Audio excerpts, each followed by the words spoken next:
Ang araling ito ay nakaangkla sa MELC o tinatawag na Most Essential Learning Competency sa Filipino 9 na may layuning na paghahambing ang mga napanood na dula patay sa mga katangian at elemento ng bawat isa.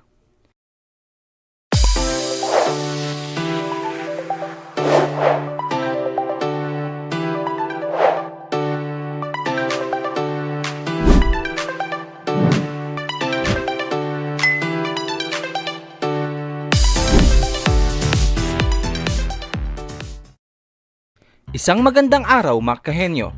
Para sa ating panimula, tayo muna ay manalangin sa Poong may likha. Panginoong Diyos, pinupuri at lubos ka po naming pinasasalamatan sa araw na ito. Maraming salamat po sa mga biyayang patuloy niyong ipinagkakaloob sa bawat isa sa amin at lalo't higit sa aming mga pamilya. Panginoon aming Diyos, kami po'y sumasamo sa iyo na naway kami iyong gabayan sa aming talakayan. Puspusin mo ng karunungan ng isipan ng bawat isa at buksan ng isipan upang ang kaalaman na kanilang matutuhan ay kanilang magamit sa aming pamumuhay. Muli, Panginoon, ang iyong paggabay ang aming itinataas sa iyo. Hinihingi po namin ang lahat ng ito sa pangalan ni Jesus na aming dakilang tagapagligtas. Amen. Bago tayo tuluyang magsimula sa ating talakayan, tayo muna ay magkasiyahan. Sa puntong ito ay minihanda akong gawain at tatawagin nating Compute TikTokerist. Para sa ating mechanics, paghambingin ang mga sagot sa bawat bilang. Tukuyin kung ito ay greater than, less than, o equal. Kung greater than ang iyong kasagutan, gawin ang UUU step na nakaturo sa kaliwa. At UUU step naman na nakaturo sa kanan kung less than ang iyong kasagutan. Kung equal naman, gawin ang UUU step na magkataliwas ang kamay sa dibdib. Para sa unang bilang,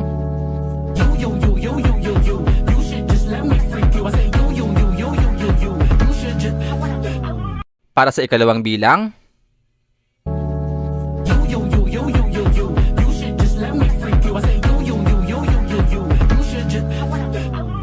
para sa ikatlong bilang,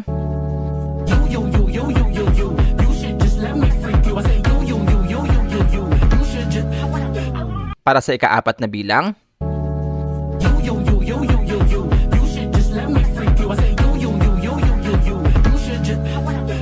para sa ikalimang bilang,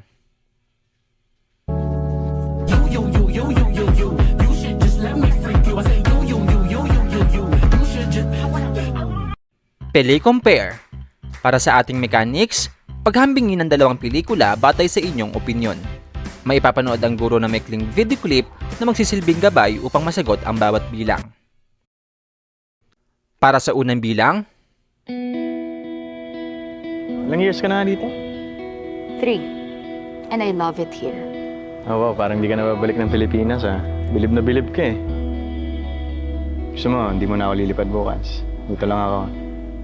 Para lang may kausap ka.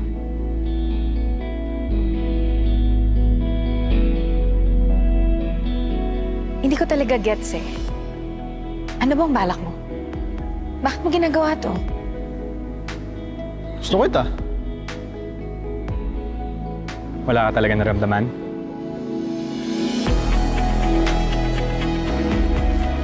Alam mo, hindi mo ako magugustuhan kung nakilala mo ako sa Pilipinas.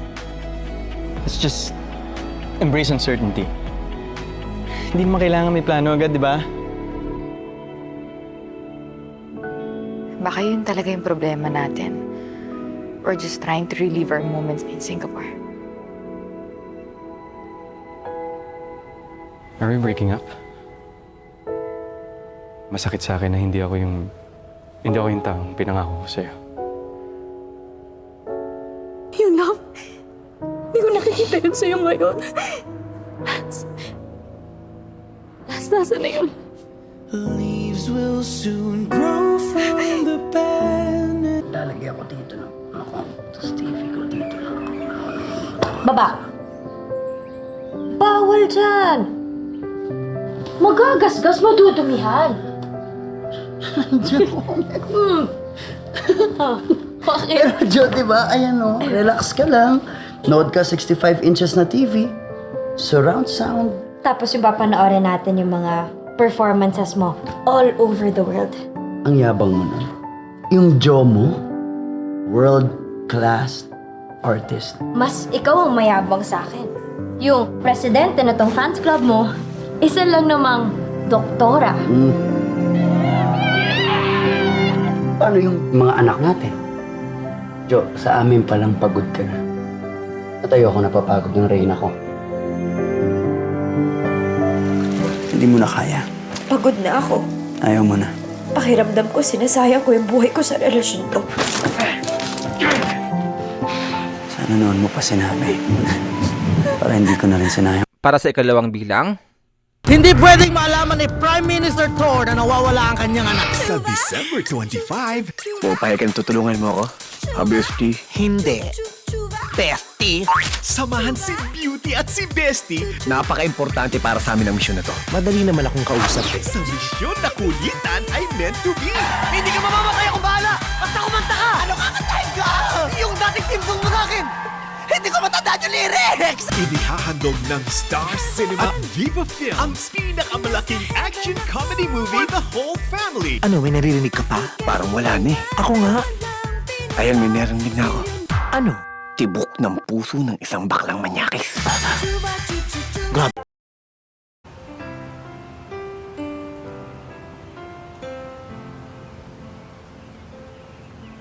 Pwede mo bang sabihin sa akin kung bakit hindi ka na nagparamdam noon? Ang importante ngayon, okay ka na. Hindi lahat ng nangiiwan,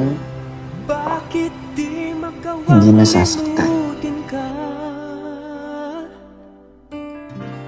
Bawat sandali, ika'y naaalala. Tangi kong Ano ang paginingin mo si Lizzie? sabay ka pa. Hindi kita iiwan. Hindi na kita tatalikuran kahit kailan. Pagalingin mo lang si Lizzie. Kamusta ka? Your fiancé vitals suddenly improved immensely. This is great news, Jet. She will survive.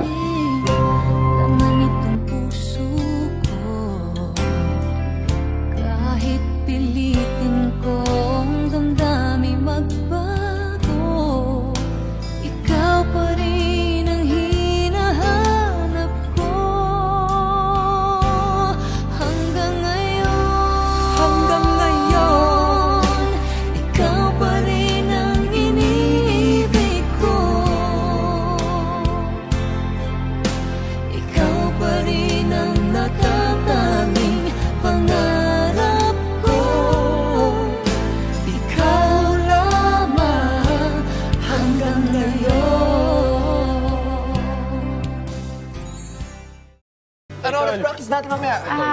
Excuse me, asan yung classroom, love? Dulo ng hallway, tapos kaliwa dyan. Okay? Love. Okay ka na?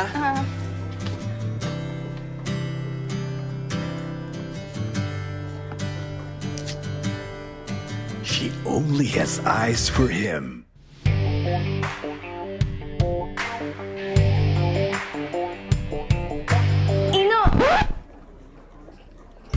But he can't see her love clearly.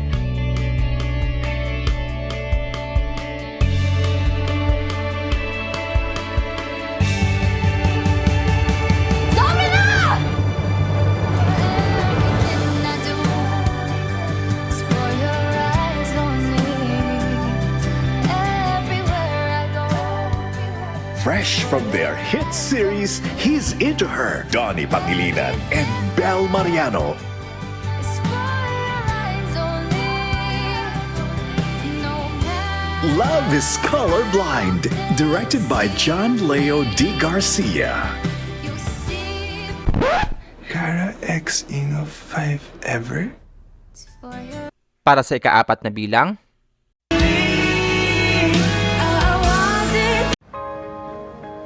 Hassle ng buhay, no? Gigising ka ng sobrang maaga, pero uwi ka ng sobrang gabi. Ang daming abala para maging masaya. Sa hassle ng buhay mo, magpapahassle ka pa ba sa pag-ibig? Pero paano kung isang araw, sa dami ng hassle sa buhay mo, may dadating para padaliin lahat ng ito?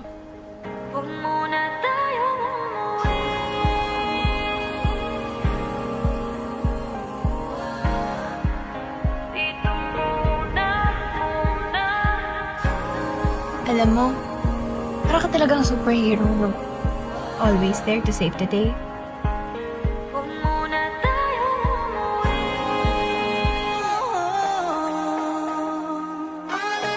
Para sa ikalimang bilang. See you later, mga anak. Happy birthday. Didiretso na kami ni Betchay sa ospital. Baka hindi na ako makarating sa birthday mo mamaya. Ladya ka na naman ba sa Singapore? May conference lang. Hindi ako makakarating dyan mamaya kasi malaking kliyente yun. Maraming bibilin. Birthday ng tatay mo. Uwi ka? Sorry, hindi ako uwi. Bakit ang dami mong dahilan? Kaya siguro hindi nagpupunta yung mga anak mo. Dahil wala na yung pansit mo. What's up? I'm dying. Star Cinema invites you to 7 Sundays. Ang tanong lang naman, kaya ba natin i-commit yung linggo natin para kay tatay? Crispy pata! Bawal yan! Ito paborito ng tatay. Sana pala hindi na ako nagpa-cater. Sino ba nagsabi magpa-cater ka? A film by Kathy Garcia Molina. Ako na mag-drive. Hindi mo kaya yan. Ako na lang kaya. Ako na, okay? Ang cute ninyo dyan.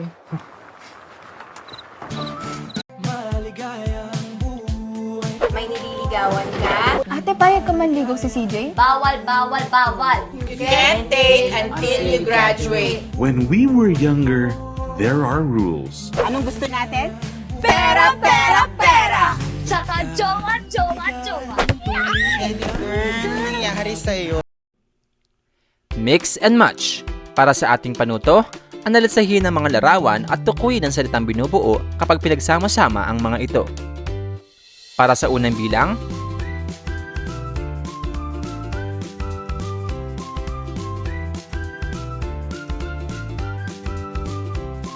para sa ikalawang bilang,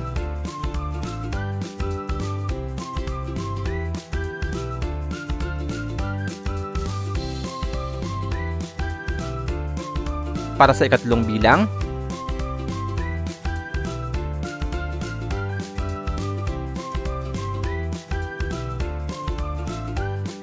para sa ikaapat na bilang,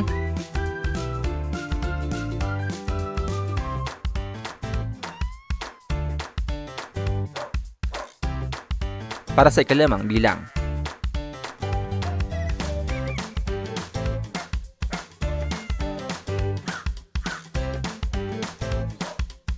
Para sa ika-anim na bilang,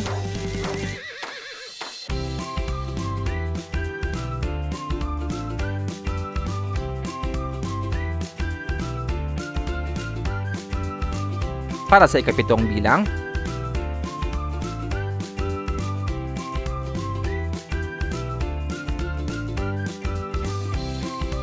para sa ikawalong bilang,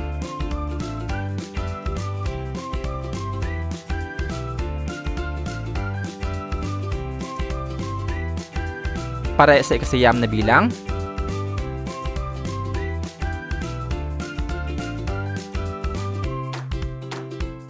para sa ikasampung bilang.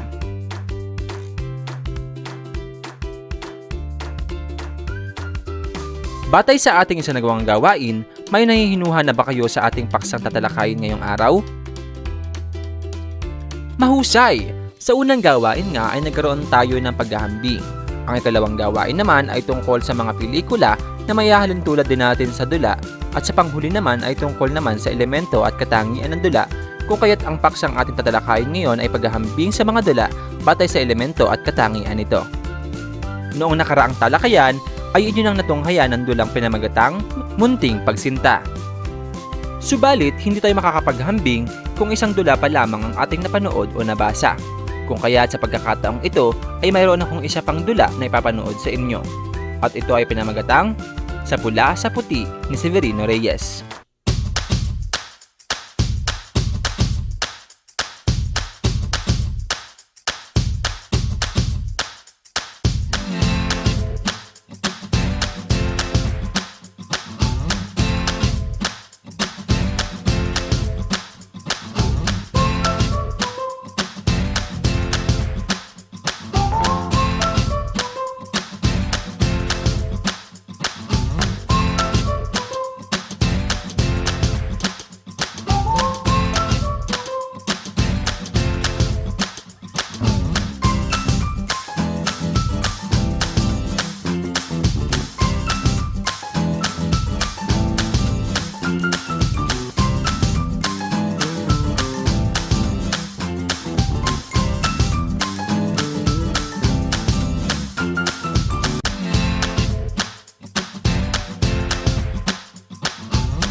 created using Powtoon. Ngayon, batay sa inyong napanood na dula na sa pula sa puti at munting pagsinta, mangyaring sagutin ang sumusunod na katanungan. Para sa unang bilang, sino-sino ang mga tauhan sa mga pinanood na dula?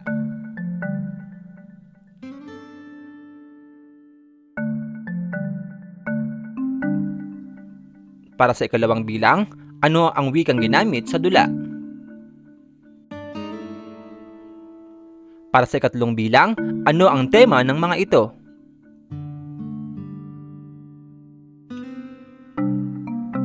Para sa ikaapat na bilang, sino ang target na manonood ng dalawang dulang ito?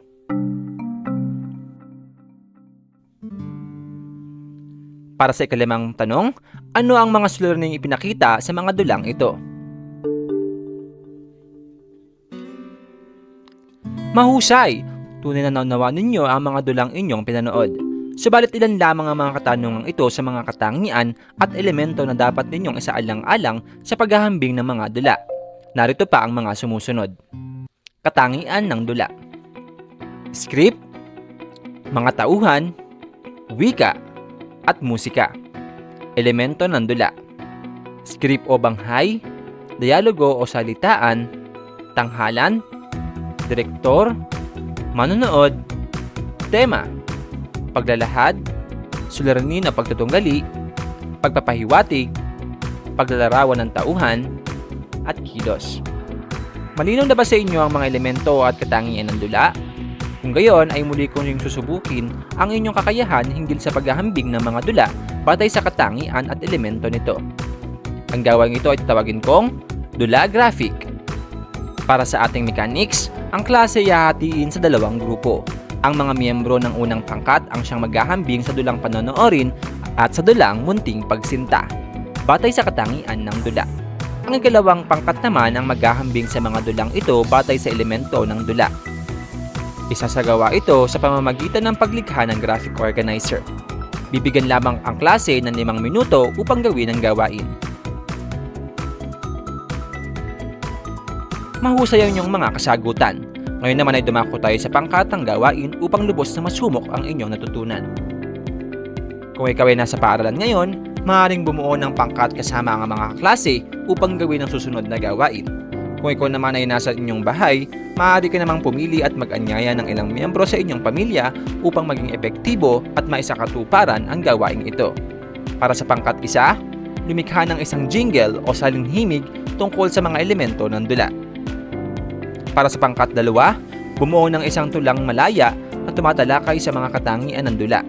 Ito ay dapat na binubuo ng 3 hanggang 4 na saknong na may 4 na taludtod. Pangkat 3, magsagawa ng isang talk show na nagpapakita ng pagpapahalaga sa pagkakatulad at pagkakaiba ng mga dula. Para sa pangkat 4, magsagawa ng isang dula-dulaan na nagpapakita ng paghahambing sa dulang napanood na sa pula, sa puti at walang sugat. Narito ang ating pamantayan sa pagmamarka.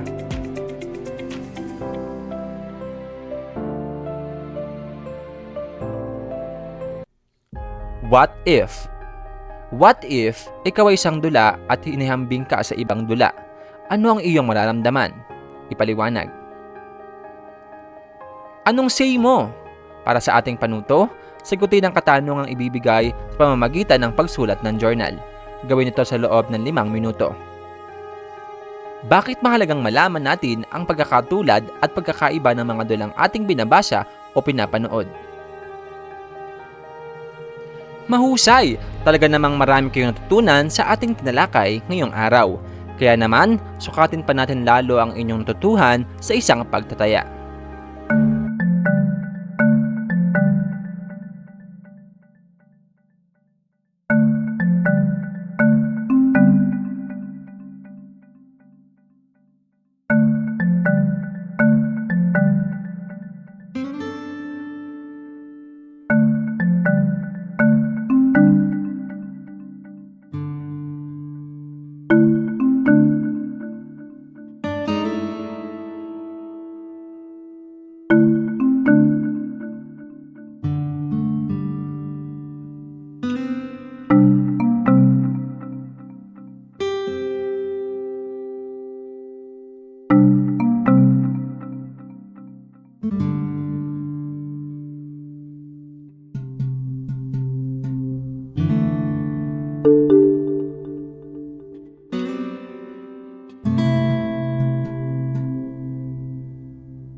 Isang panibagong araw na naman makahimyo ang ating nalampasan. Maraming salamat sa inyong panonood at partisipasyon sa ating naging talakayan. Baunin ang nakuhang aral, i-apply sa inyong tahanan, at palawakin pa ang inyong kakayahan. Ito muli ang Mac TV version 2.0. Hanggang sa muli, paalam!